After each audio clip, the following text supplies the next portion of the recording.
সুপ্রভাত, good morning সবাইকে। সবাই এত সুন্দর সুন্দর দেখি মোবাইলে ভিডিওসগুলোতে যে লাচ্ছা পরাঠা বানায়। আমি অত ভালো পারি না। আগে মাঝে মাঝে বাড়িতে বানাতাম, সেরকম তো পারফেক্ট কোনো দিনই হয় না, কারণ কি হোটেল রেস্টুরেন্টের মতো বাড়িতে আমার হয় না। অ্যাটলিস্ট অনেকেই পারে, খুব সুন্দর সুন্দর পারে।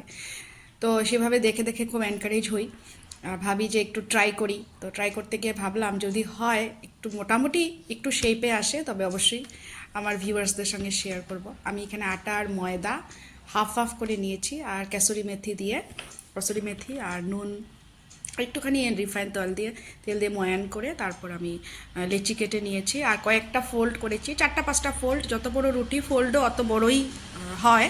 তো আমি বেশি ফোল্ড করিনি, 4 থেকে 5টা ফোল্ড করেছি আর একটুখানি তেল দিয়ে নিয়েছি রুটিটা বেলার পর।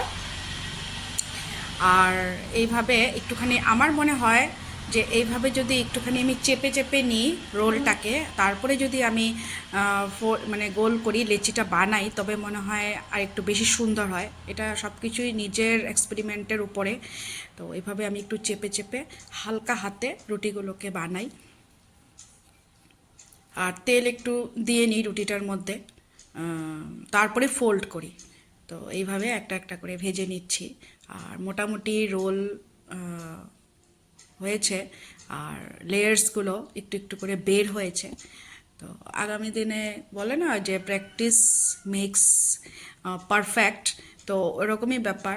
তো মাঝে মাঝে করলে অবশ্যই আরও ভালো হবে। তবে কয়েকটা লেয়ার্স খুলেছে, 3-4টে লেয়ার্স খুলেছে।